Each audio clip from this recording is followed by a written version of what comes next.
It's time for the Rick Smith Show.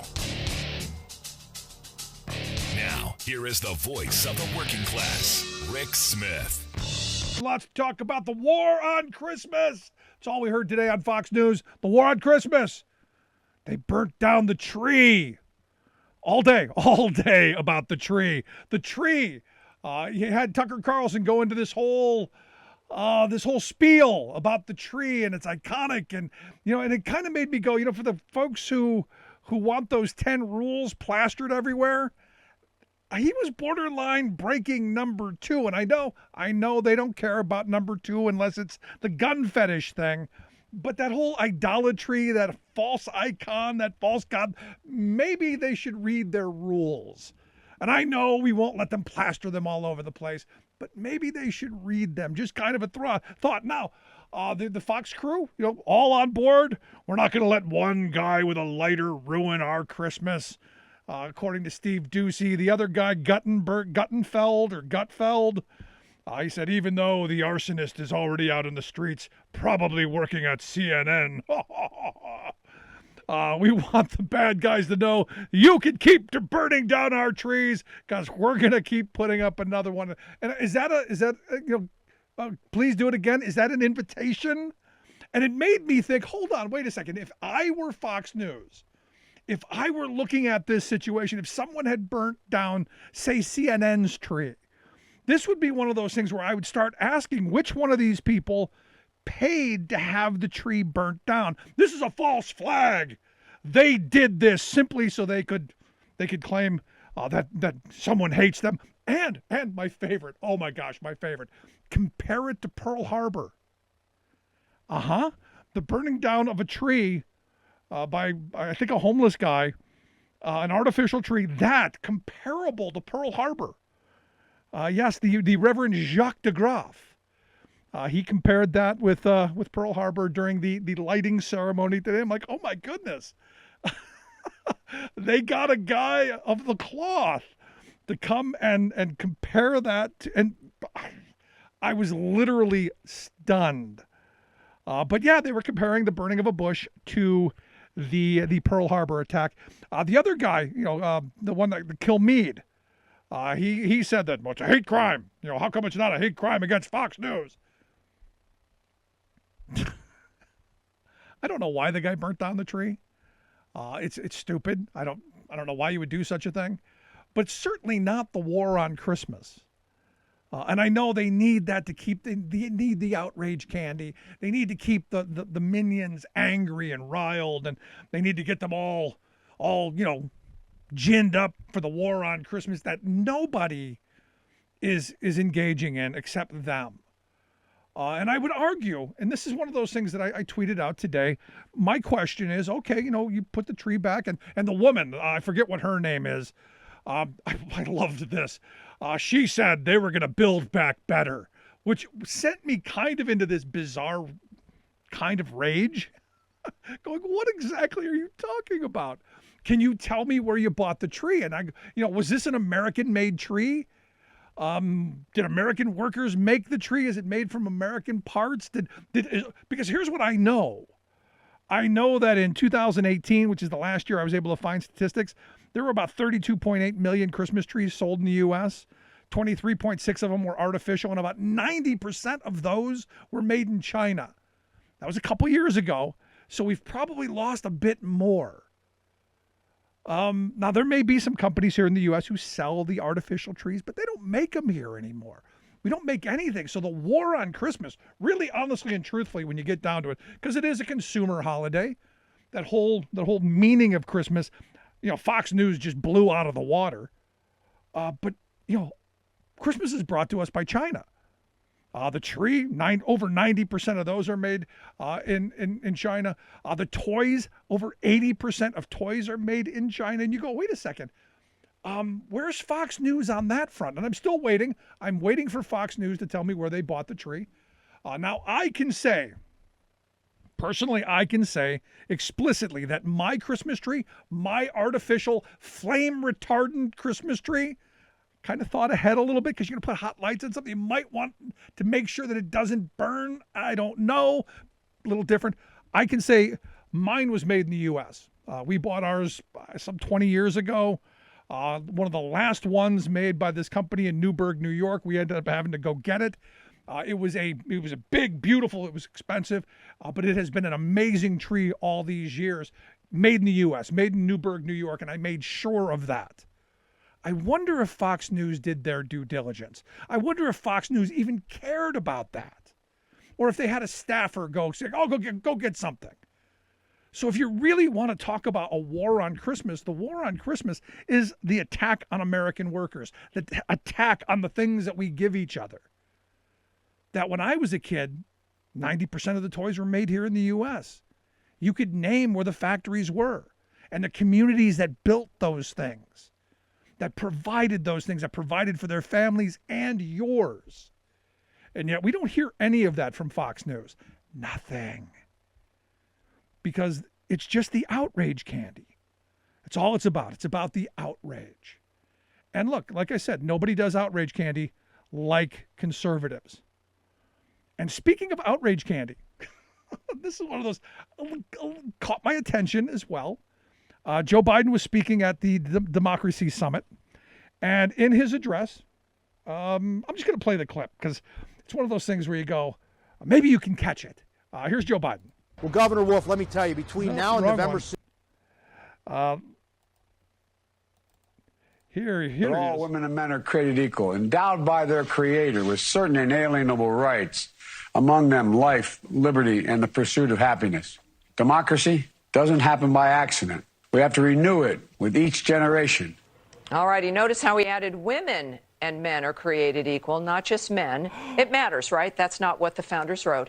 Apparently, the sacred words of our founders weren't inclusive enough for Sleepy Joe, so he corrected them. Oh, the sacred words of our founders. He added women. Oh, my goodness, because the sacred words of our founders were, well, you wouldn't have had a job. The sacred words of our founders were, you wouldn't have been able to vote. The sacred words of our founders were white landowning males were only to vote. Women didn't get to buy it, didn't have things. And those black people, they were only worth 2/3 of a person, which is why, again, the Fox crew, they're going to tell you, they're original intentist. They want us to go back to those days. Now, I find it interesting that they had a woman bring the outrage candy, because if a man would have said that, it would have been misogynistic. And you got to think that even Fox News would have at least gone that far. But they did find a woman to do it, and good for them. But here's the thing. Here's the thing that gets me. This is where you get the outrage candy. You get people, just to get all fired up and angry. You know what Fox News didn't talk about today? The number one story in my world. The fact that by a vote of 19-8, a handful of workers in Buffalo, New York at a Starbucks were the very first workers in that company's history to say, yes, we want to have union representation. Yes, we want to fight for better wages, hours, conditions. Yes, we want to have a voice on the job. Yes, we want to be treated with dignity and respect. We want to be truly partners. Not just on a billboard and not just during a swanky captive audience meeting somewhere on a Saturday night, but true partners engaged in making our lives better. And that, interestingly enough, did not make it into the Fox world. I scanned their site. I searched their site. Nothing. Because all Fox News is about is keeping people angry, keeping them directed at what tears us apart. And that's a problem here, because here's the interesting thing. If they get their way and Republicans win in 2022, which I kind of expect, what are they going to bring? They have no policy ideas. They have no direction. There's nothing that this party really stands for other than chaos. Really? We're going to have Marjorie Taylor Greene, Lauren Boebert, and Matt Gaetz leading a policy push to move a country forward? Seriously? This is what the Fox world wants for our country. And for her, the woman earlier, to say we're going to build back better because the tree burned is ridiculous. You want to know how we build back better? We invest in our people. We invest in this country. We invest in each other. Instead of this divisive stuff. No, this is a tragedy. I think it's wrong. I don't know why this guy did it. Don't even know 100% sure that he actually did it, because I'm going, how do you burn a flame retardant tree? Unless it was a Chinese tree, well, maybe it didn't have the flame retardant stuff on it. And then again, we've got another problem, because here's the interesting thing as well. The Fox folks, well, they want deregulation. They want to make sure that those trees don't meet certain specifications. So I'm questioning a whole bunch of other things that Fox won't go anywhere near. Like, why did the tree burn? It's not supposed to. It's one of the things that you buy an artificial tree for, because you're pretty certain that those hot lights you're going to put on them might not catch on fire and you may not die in your sleep. That's kind of one of those things that we want to make sure of. So why did the tree burn? You know, if I were Alex Jones or any of the other conspiracy Lulus, you know, this would be some false flag. This is the biggest story ever. Biggest conspiracy. Buy my beet juice. I mean, that's how crazy we've gotten. Instead of saying, no, look, this is bad. It's terrible that this happened. Somebody should be held accountable. And this person's been arrested and charged with a whole bunch of stuff, and he will be. But to then spend a whole day of dividing the country, there's a war on Christmas, and they're coming for us. Instead of talking about the good stories. Fact of the matter is, proud of those people in Buffalo, New York. The things that they were able to stand up against, the forces that they were able to stand up against, the intimidation, the harassment, the constantly being berated. It's pretty impressive stuff in my view. And you would think it would warrant, hey, one little story that, hey, you know, these workers organized. Considering, you know, a lot of my union buddies watch Fox. This would at least give them a talking point that, well, you know, Fox News isn't absolutely 100%, you know, anti-union, maybe just 99.95.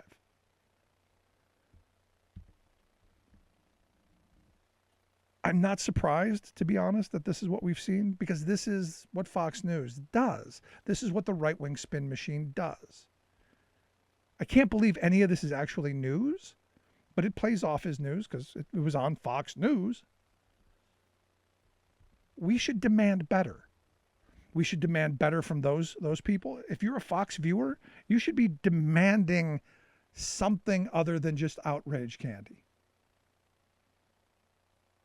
Because the only thing that outrage candy gets us is more division. A working class more divided, poorer, more desperate, and angrier, and easy to be pitted against each other. And I throw out the Jay Gould quote. I can easily pay half the working class to murder the other half. This is another one of those issues designed specifically to tear us apart. Well, you're not Christian. Look, I condemn the burning of the tree. I condemn the destruction of anyone's religious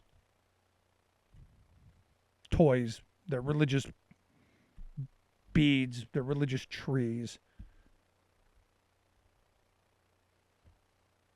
I don't, however, see this as the war on Christmas. See, this is one guy did something stupid.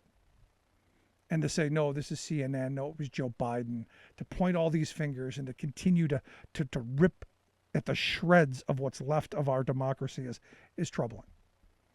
And it's this kind of pointing the finger at others and saying, they're the problem. I wish we could get back into the middle of the street and talk. And I've been saying this for years. For me, you know, on these picket lines that are happening right now, get out and talk to each other. These are a great place to bring people back together.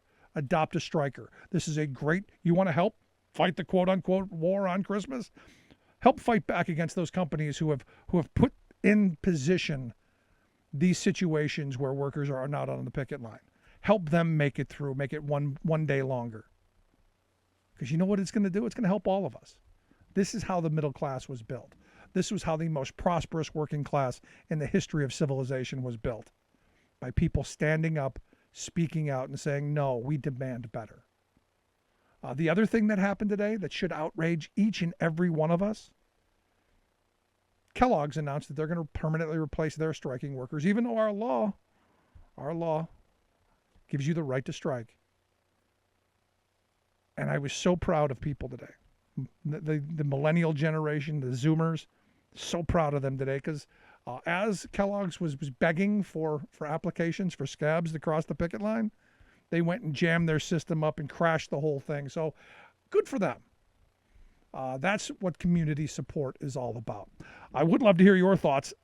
Do you buy the War on Christmas stuff? Are you buying this? And this holiday season, are you looking for American-made gifts? Because for me, this is an opportunity to talk about a real war on Christmas. And that is the fact that things aren't made here in the U.S. anymore. And we need to rebuild our manufacturing. And to use the woman's frame, we need to build back better. And build back better in a way that means manufacturing here at home, means jobs for our people, means good, stable, union wage jobs for people so that they can support their families, support themselves, and have a future. Is that too much to ask? Not in the circles that I live in, and not with the union members that I know, and not with even some of the conservatives that I know. This is something that could unite us. This is something that could bring us together in ways that we haven't been together in a very long time. So, that's kind of where we are. Lots to get to today.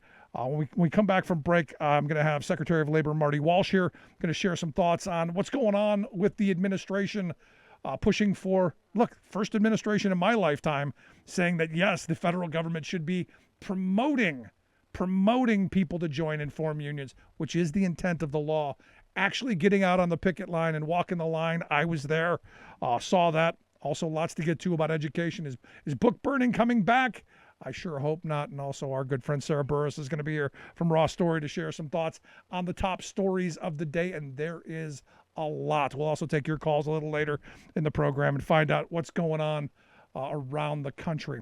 Lots to get to, lots to talk about. Make sure you follow us on social media at Rick Smith Show on Twitter, Facebook, YouTube, all of those stuff, ways to interact with the program, ways to pick up the content, all of that stuff, real good stuff. And the union gives a voice to win.